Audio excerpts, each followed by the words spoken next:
Commander Ethan Cole had been alone on the planet for 19 days when everything changed. His shuttle had crashed in the eastern desert. It was a simple survey mission, nothing dangerous, nothing special. But something had gone wrong with the engine. The ship had fallen from the sky like a stone, and Ethan had barely escaped before it exploded into flames. Now he had no way to call for help. His radio was broken. His emergency beacon was dead. He was stuck on a planet called Vera 7, a world that the Galactic Coalition had marked as dangerous territory. The file said an ancient species lived here. They called themselves the Verati. They were old beyond measure, powerful beyond understanding, and they did not welcome visitors. Ethan did not know much about them. He only knew that the desert wanted to kill him.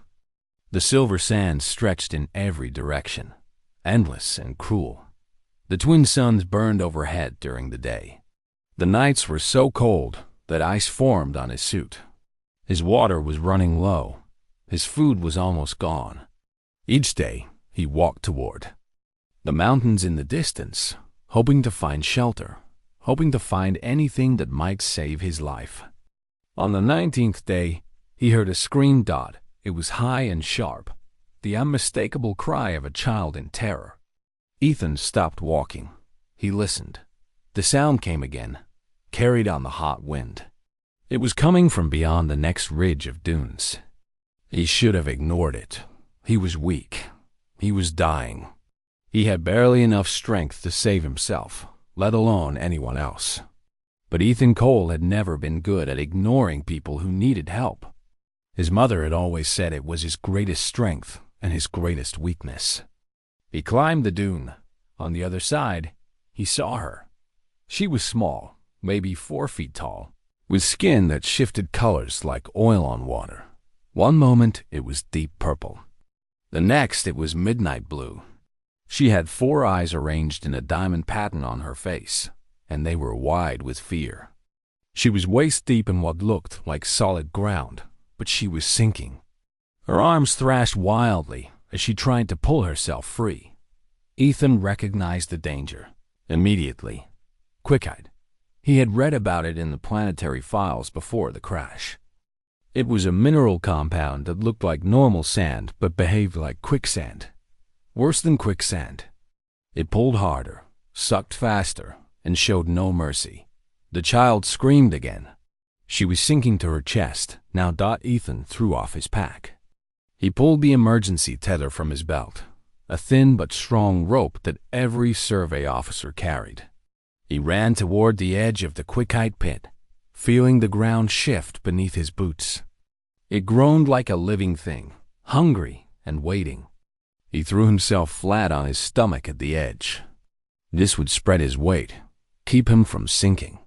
He had learned this trick on a colony world years ago. He hoped it would work here. The child saw him. Her 4 golden eyes locked onto his face. She did not understand what he was. She had never seen a human before. But she understood that he was trying to help. Ethan threw the tether toward her. It landed short. He pulled it back, coiled it quickly, and threw again. This time, it reached her. Her small clawed hands grabbed the rope with desperate strength. "Hold on," Ethan shouted. "Don't let go." She did not understand his words, but she understood his meaning. She held on. Ethan pulled. His arms burned. His shoulders screamed in pain. The quickite fought back, pulling at the child like a jealous monster that refused to give up its prey. Ethan gritted his teeth and pulled harder.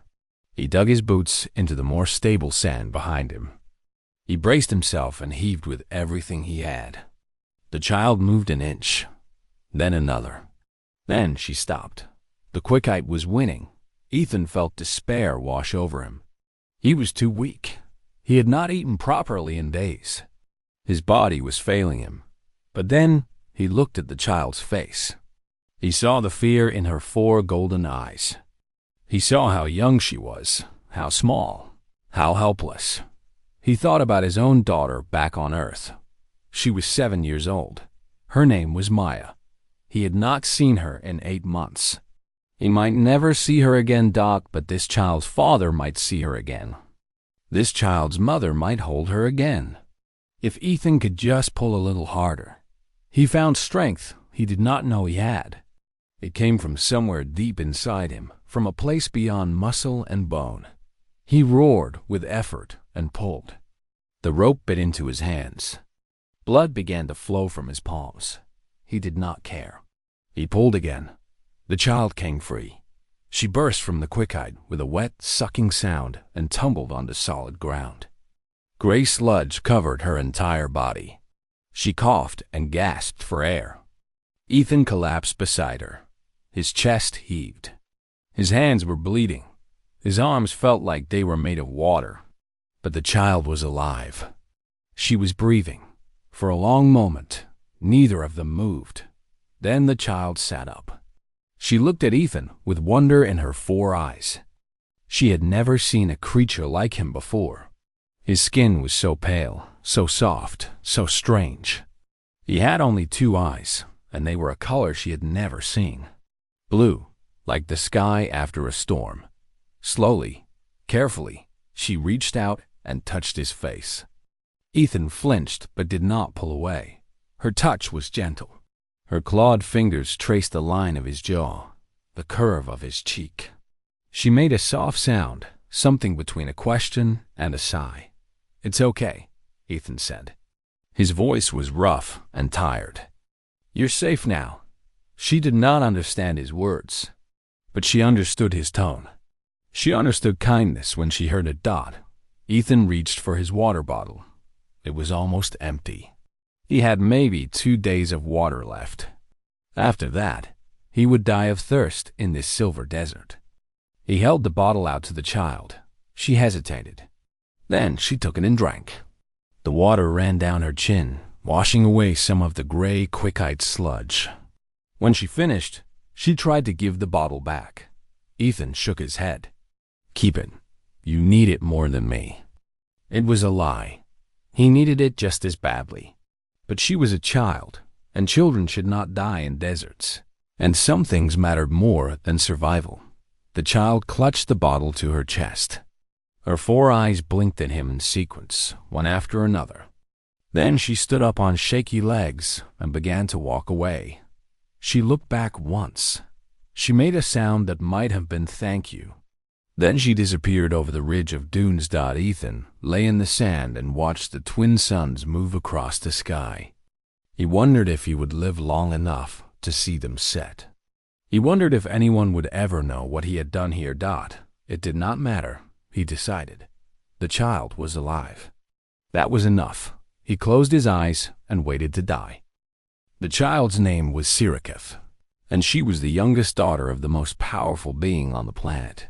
Her mother was Matriarch Verthine, leader of the great tribal confederation that ruled the Silver Deserts. The Varadi had lived on this world for more than 40,000 years. They had watched empires rise and fall across the galaxy. They had seen species discover fire and then destroy themselves with weapons too powerful to control. They had witnessed the birth and death of stars. The Varadi did not concern themselves with other species.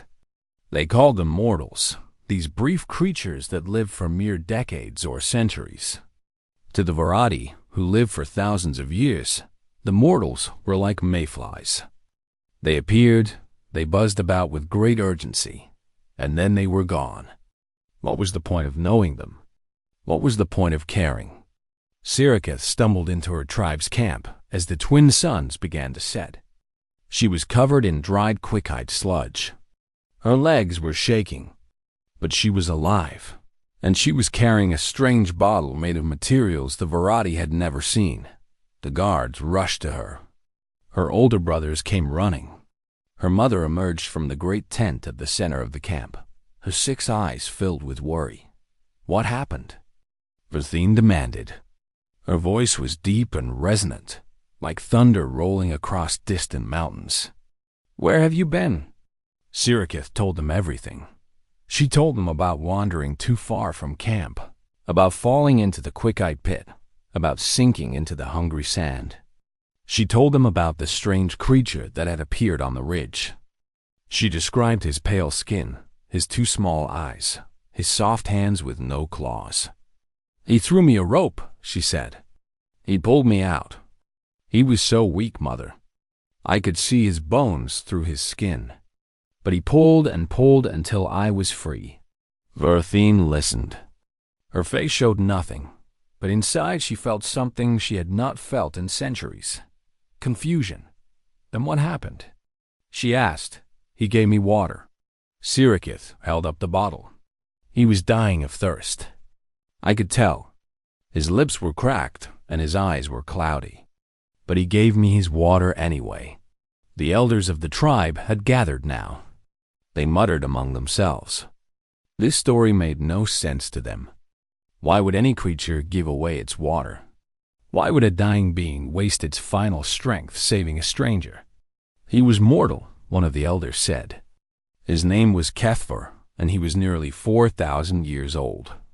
They are selfish creatures. They think only of themselves. This must be a trick. What trick? Sirikith asked. He was alone. He had no weapons.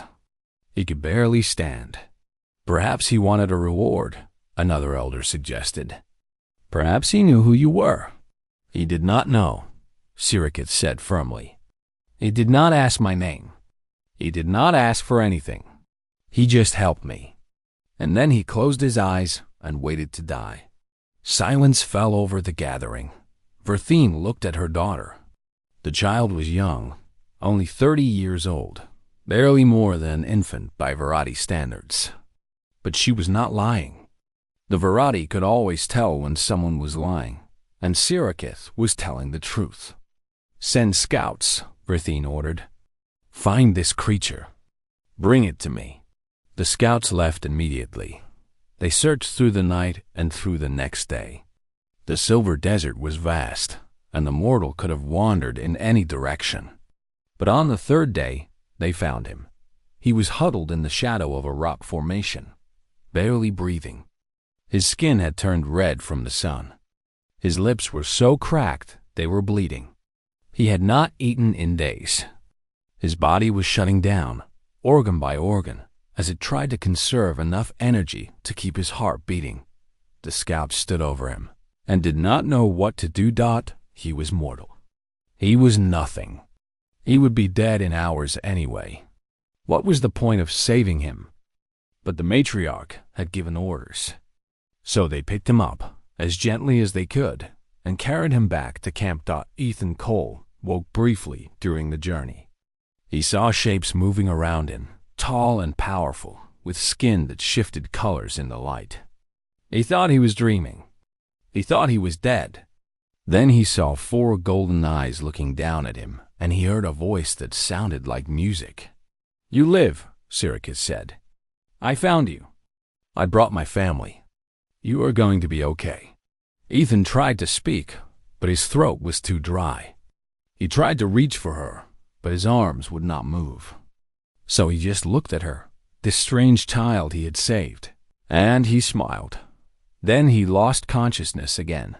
The Virati healers worked on him for 2 days. They had never treated a human before. They did not know how his body worked. But they learned quickly, as the Virati always did. They gave him water, drop by drop. They fed him a paste made from desert plants that would give him strength. They treated his sunburns and his cuts and his broken ribs. When Ethan woke again, he was lying on a soft surface in a room made of crystallized sand. The walls glowed with a faint inner light. The air smelled of metal and flowers. Sirikith sat beside him, watching. "You have been asleep for 2 days," she said. Ethan blinked. "You speak my language. I learned while you slept. It is not difficult." Ethan stared at her. Learning a language in 2 days was impossible for humans. But he was not dealing with humans anymore. "Where am I?" he asked. "You are in my mother's camp. She is the matriarch. She leads our people. Your mother?" "Yes, you saved her daughter. You saved me." Sirikith tilted her head. her 4 eyes blinking in sequence. Why? Ethan thought about the question. It seemed strange to him. Why would anyone ask why he had saved a drowning child? Because you needed help, he said. But you were dying. You are mortal. Your life is so short. Why would you waste it on a stranger? Ethan did not know how to answer that. He had never thought of kindness as a waste. Before he could respond, the tent flap opened, and the matriarch walked in. She was the most magnificent and terrifying being Ethan had ever seen. She stood 8 feet tall, her skin a deep sapphire that seemed to contain entire galaxies. She had 6 eyes, all of them fixed on him, burning with an intelligence that had been growing for 3,000 years. Ethan tried to stand. His legs gave out. An invisible force caught him and lowered him gently back to the bed. The matriarch had done that. She had moved him with her mind. She walked closer and looked down at him. Her eyes held no warmth, no hatred, no fear. Only curiosity. Only questions. So, she said. Her voice made his bones vibrate. You are the mortal who saved my daughter. Tell me, why did you do it? Ethan swallowed hard. He had a feeling that his answer would matter more than anything he had ever said in his life. Ethan looked up at the matriarch and tried to find words. She was ancient. He could feel it. Looking into her 6 eyes was like looking into a deep well that had no bottom. She had seen things he could not imagine. She had lived through ages of history that his entire species had missed. And now she was asking him a simple question, and he did not know how to answer. Why did you save my daughter? She asked again. Her voice was patient but firm. She was drowning, Ethan said. His voice came out rough and weak. She was scared. She needed help. That is not an answer. It is the only answer I have. The matriarch studied him. Her eyes moved across his face, reading him like a book written in a language she was only beginning to understand. You are mortal, she said. Your species lives for what? 70 years? 80? About that. We live for thousands of years. 3,000, 4,000, sometimes more. Do you understand what that means? Every moment of your life is precious. Every breath, every heartbeat, every second is a treasure that you can never get back. And you spent those treasures on a child you had never met. A child who was not your own. A child of a species that has never shown your kind anything but indifference. Ethan was quiet for a moment. Then he said, maybe that's why I did it. Explain. Because life is short. Because I don't have time to calculate whether someone deserves help. Because when you only have a few years, you learn that the only thing that really matters is what you do with them. He paused. I saw a child who was afraid. I could help. So I helped. It wasn't complicated. The matriarch's eyes narrowed. You knew you might die. Yes. You knew that saving her would likely cost you your life. Yes. And you did it anyway. Yes. She was silent for a long time. In the corner, Siriketh watched with wide eyes.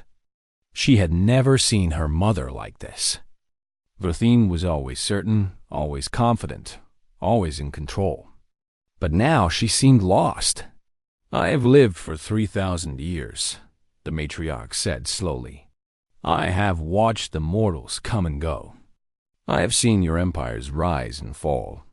I have studied your histories, your wars, your brief and burning lives. I thought I understood you. What did you think you understood? That you are selfish.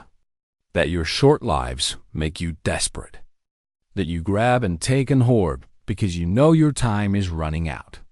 That you cannot afford to be generous because every moment you give away is a moment you will never get back. Ethan nodded. Some of us are like that, but you are not. No. Why? Ethan thought about his daughter Maya. He thought about his wife, Alea, waiting for him back on Earth. He thought about all the people he loved. All the people who loved him. Because the people who taught me to live also taught me why to live, he said. My mother always said that a life spent only on yourself is a life wasted. My father said that the measure of a man is not what he takes, but what he gives. They were not rich. They were not powerful. They lived simple lives and died ordinary deaths. But everyone who knew them remembered them. Everyone who knew them was better for having known them. And you wish to be like them? I wish to be worthy of them. The matriarch turned away. She walked to the wall of the tent and looked out through a gap in the crystallized sand. Outside, the silver desert stretched to the horizon, beautiful and deadly. Your species confuses me, she said without turning around. For 40,000 years, we have watched the mortals. We have seen them destroy each other over scraps of land and pieces of metal. We have seen them lie and cheat and betray. We concluded that short life breeds short thinking, that beings who live briefly cannot see beyond their own needs. You were not entirely wrong, Ethan said. We can be terrible. We have done terrible things. But we can also be wonderful. We can love so deeply it hurts. We can sacrifice everything for people we have never met. We can look at a stranger's child drowning in the sand and throw ourselves into danger without a second thought. He paused. Maybe it's because we know how little time we have. Maybe knowing that makes every choice more important. Every act of kindness more precious. The matriarch turned back to face him. Something had changed in her eyes. The cold curiosity was still there, but beneath it was something else. Something that might have been respect. You have created a problem for me, mortal. I have? Among my people, a debt of life is sacred. You saved my daughter. By our laws, by our customs, by everything we believe, I owe you a debt that can never be repaid. But you are mortal. You will be dead in decades. What good is a debt to someone who will not live long enough to collect it? Ethan almost laughed. I didn't save her for a reward. I know. That makes it worse. She walked closer to him and sat down on a low stool beside his bed. For the first time, she did not look like a goddess or a queen. She looked like a mother who had almost lost her child. Sirikith is my youngest, she said. She is curious and wild, and she never listens. She wandered away from camp, just like she always does. And if you had not been there, if you had not acted, she would be dead now. Swallowed by the sand. Gone forever. I'm glad I was there. So am I. The matriarch reached out and touched his hand. Her fingers were cool and smooth like polished stone. You have given me a gift, Ethan Cole. You have given me more years with my daughter. More time to watch her grow. More moments to treasure. Her voice cracked, just slightly. How do I repay that? Ethan looked at her ancient, beautiful face. He looked at Sarikith sitting in the corner, watching them with her 4 golden eyes. He thought about what he wanted, what he really wanted. Help me get home, he said. That's all I ask. Help me get back to my family. The matriarch nodded slowly. That I can do. But it is not enough. It is not nearly enough. It's enough for me. She smiled then, a strange and wonderful expression on her alien face. Perhaps that is why it is not enough for me. You ask for so little, mortal. You give everything and ask for nothing. How am I supposed to respond to that? Before Ethan could answer, a horn sounded outside. It was deep and resonant, echoing across the desert. The matriarch's expression changed. What is that? Ethan asked. A gathering, she said. The tribes are coming. Why? She looked at him with those ancient, knowing eyes. Because of you, Ethan Cole. Because word has spread of what you did. And now my people want to see the impossible mortal for themselves. The ceremony lasted for 3 days. Ethan understood almost none of it. There were chants in languages so old that even the younger Virati did not know them. There were rituals involving fire and sand and starlight. There were offerings placed at his feet, strange objects made of crystallized memory and bottled light that he could not begin to understand. But he understood that something important was happening. He understood that his simple act of kindness had set something in motion that could not be stopped. On the second day, the tribes voted. For hours, the elders debated. Some argued that the old ways should be preserved. They said that the mortals had nothing to offer. They said that opening themselves to the galaxy would weaken them, corrupt them, destroy everything they had built over 40,000 years. But others spoke differently. They talked about the human who had given his water to a stranger's child. They talked about sacrifice and courage and the meaning of a life well lived. They talked about how long they had been alone and how tired they were of watching the universe from the outside. When the vote came, it was close. But in the end, the voices for change outnumbered the voices against. The Virati would join the galaxy. That night, Verthine found Ethan standing alone on a ridge, watching the stars. "You have changed everything," she said. "My people will open contact with the Galactic Coalition because of you." 40,000 years of isolation ended in a single week. "I didn't mean to cause so much trouble." She laughed. It was a strange sound, deep and musical, like wind chimes made of thunder. "You have caused no trouble. You have given us a gift." She stood beside him and looked up at the stars. "Do you know what those lights represent to us?" 40,000 years of watching. 40,000 years of waiting. We told ourselves that we were waiting for the mortals to prove themselves worthy. But I think we were really waiting for permission to change. Permission from who? From ourselves. From our own fear. She turned to look at him. "We were afraid, Ethan Cole. Afraid that if we opened ourselves to the mortals, we would be hurt. Afraid that if we cared about creatures who died so quickly, we would spend eternity in grief." Ethan nodded. He understood that fear.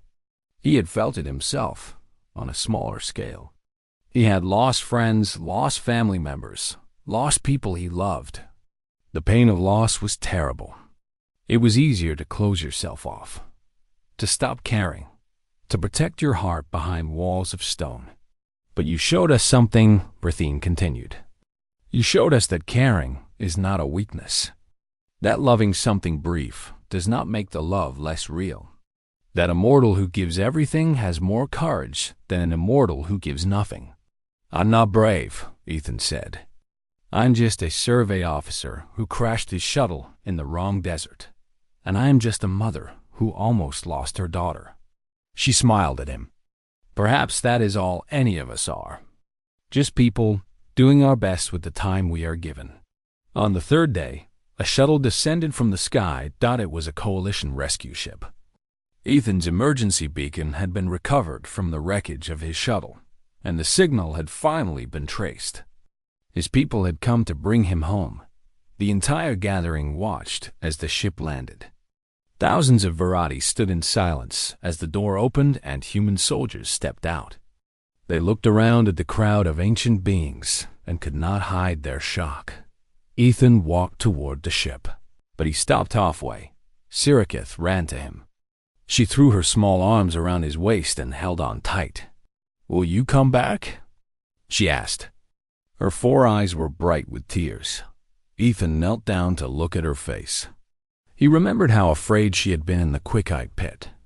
He remembered how she had trusted him, a stranger, to save her life. "Yeah," he said. "I'll come back. I promise. I will be waiting."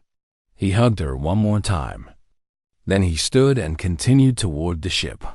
Verthine intercepted him before he reached it. She held out her hand, and in her palm was a small crystal. It glowed with inner light, pulsing slowly like a heartbeat. "This is a memory stone," she said.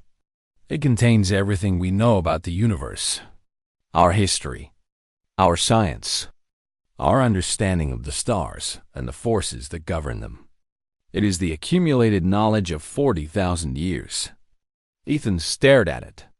I can't accept this. It's too valuable. It is exactly as valuable as what you gave us. She pressed the crystal into his hand. Take it. Share it with your people. Let this be the beginning of something new. He looked at her, this ancient being who had lived for 3,000 years, who had ruled a species older than human civilization. And he saw something he had not expected to see. Hope. Thank you, he said. For everything? Thank you, Ethan Cole, for reminding us that courage is not measured in years. He walked to the shuttle. The soldiers stared at him with wide eyes. They had questions, so many questions, but they knew better than to ask them now. Ethan turned one last time. He looked at the gathering, at the thousands of ancient beings who had changed their entire civilization because one human had done what came naturally. He raised his hand in farewell. Sirikith waved back. Berthine nodded. And across the silver desert, thousands of Virati raised their hands in salute. Then the shuttle door closed, and the ship lifted off. Ethan watched through the window as the desert fell away below him.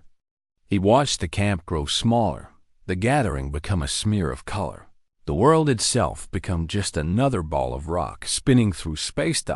He thought about what had happened. He thought about what it meant. He thought about how a single act of kindness had bridged a gap of 40,000 years. The soldier beside him cleared his throat. Sir, what happened down there? The Virati haven't spoken to anyone in millennia. How did you convince them to change their minds? Ethan looked at the crystal in his hand.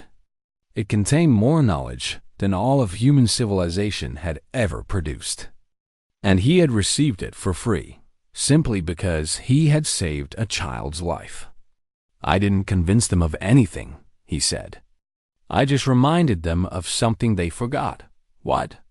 That the length of a life doesn't determine its value. That a species which burns briefly can still burn bright. He smiled. That sometimes the smallest act of kindness can change everything. The shuttle rose higher, breaking through the atmosphere into the darkness of space. The stars stretched out before them, infinite and ancient, but they did not seem cold anymore. They seemed like candles in the dark, waiting to be lit. And Ethan Cole, survey officer, accidental diplomat, impossible mortal, closed his eyes and dreamed of home. He would return to his family. He would hold his daughter and his wife. He would tell them the story of the child in the sand, the ancient tribe in the silver desert, the gift of knowledge that would change humanity forever. And when he was done, he would keep his promise. He would go back to Vareth 7. He would visit Sirikith and Berthine. He would watch the beginning of a friendship that would last for generations, because that was what humans did. They made connections. They built bridges. They loved fiercely and completely, knowing that their time was short. And sometimes, just sometimes, that was enough to change the universe. They came from every corner of the world. For 7 days, Ethan watched them arrive. They came on foot, walking across the silver dunes in long lines that stretched to the horizon. They came on great beasts that looked like lizards made of crystal, their scales catching the light of the twin suns.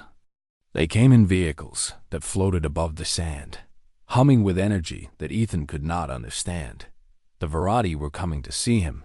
Sirikith stayed by his side through those 7 days.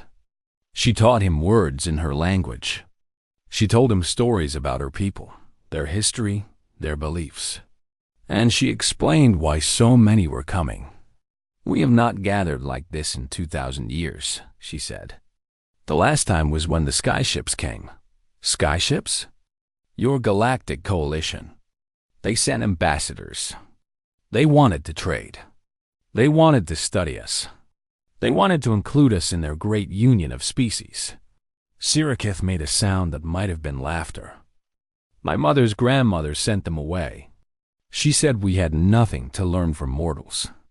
She said we would wait until the stars grew cold before we would lower ourselves to speak with creatures who live such brief lives. That seems harsh. It is what we believe. What we have always believed. She paused. Until you. On the seventh day, Ethan was strong enough to walk. The variety healers had done remarkable work. His sunburns had faded. His ribs had healed. His strength had returned, though he still felt weak compared to the towering beings around him. Sirikith led him outside, and he stopped breathing. The desert was full of people. Thousands upon thousands of variety stood in great circles around the camp. They stretched as far as Ethan could see, a sea of shifting colors and gleaming eyes. Warriors stood in ranks, wearing armor made of the same crystallized sand as the buildings. Elders sat on raised platforms, their ancient faces watching everything.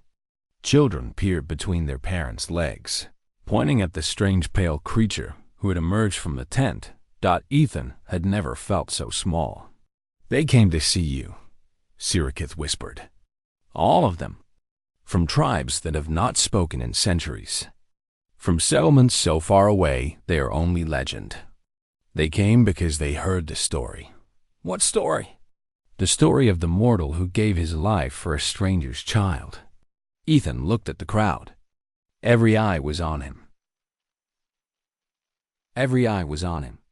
Thousands and thousands of eyes, all focused on one small human standing at the center of their world. I didn't give my life, he said. I'm still here. You were ready to. That is what matters. A path opened in the crowd. Berthine walked through it, tall and magnificent, her sapphire skin glowing in the light of the twin suns. She climbed onto a raised platform at the center of the gathering and raised her hand. Silence fell. It was so complete that Ethan could hear his own heartbeat. My people, Berthine said. Her voice carried impossibly far, reaching every corner of the vast crowd. We have gathered because something has happened. Something that has not happened in 40,000 years. Something that has forced me to question everything we believe. The crowd stirred. Murmurs rippled through the ranks. For all of our history, we have held ourselves apart from the mortals. We have watched them from a distance. We have judged them. We have decided that their brief lives make them unworthy of our attention. We believe that creatures who live for mere decades cannot understand sacrifice, cannot understand honor, cannot understand what it means to give something precious for someone you do not know. She paused. Her 6 eyes swept across the crowd, holding them in her gaze. We were wrong. The murmurs grew louder. Some of the elders stood in protest. But Berthine raised her hand again, and silence returned. 7 days ago, my daughter fell into a quickite pit. She was sinking.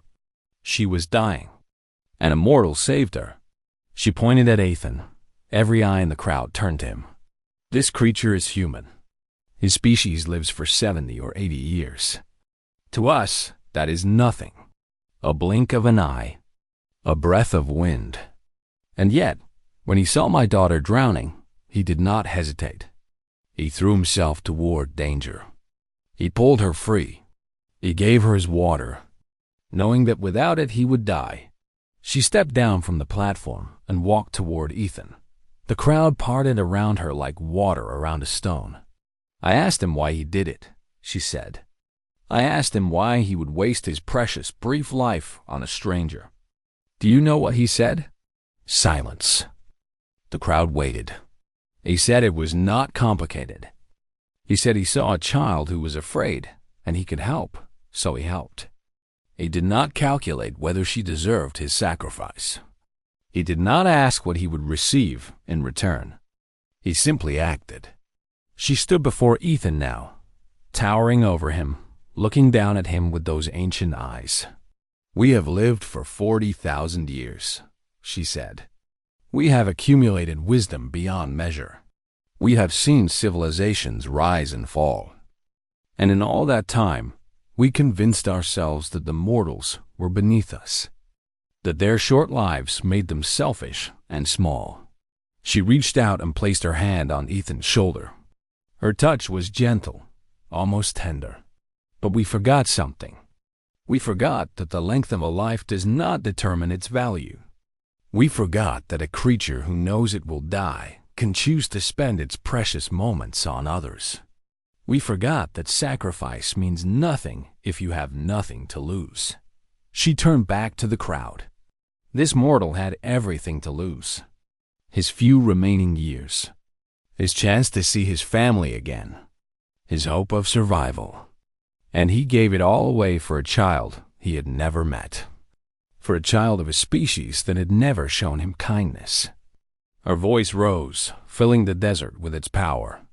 Is that not worthy of respect? Is that not worthy of admiration? Is that not worthy of changing everything we believe? The crowd was silent. Ethan could see emotions playing across thousands of alien faces. Confusion, doubt, wonder, and something else. Something that looked like hope. One of the elders stepped forward. It was Kethver, the one who had called Ethan's rescue a trick. "What are you saying, matriarch?" he asked. "What do you want us to do?" Verthine looked at him. Then she looked at Ethan. Then she looked at the sky, where stars were beginning to appear as the twin suns set. "I am saying that we have been alone too long," she said. "I am saying that we have hidden in our desert while the galaxy grew and changed around us. I am saying that if one mortal can teach us something we did not know, perhaps there are others who can do the same." She raised her voice one final time. "I am saying that the Varadi should join the galaxy. I am saying we should open ourselves to the mortals. I am saying that we should learn from them, as this human has taught us today." The crowd erupted. Some cheered. Some protested. Arguments broke out across the vast gathering. But through it all, Ethan saw something he had not expected. He saw ancient beings looking at him with wonder in their eyes. He saw children pointing at him with excitement. He saw elders who had lived for thousands of years nodding slowly, as if they were finally understanding something they had missed. Sirikith took his hand. "You did this," she said. "You changed everything." Ethan shook his head. "I just pulled a kid out of some sand." "Yes," she said. "And that is why it matters."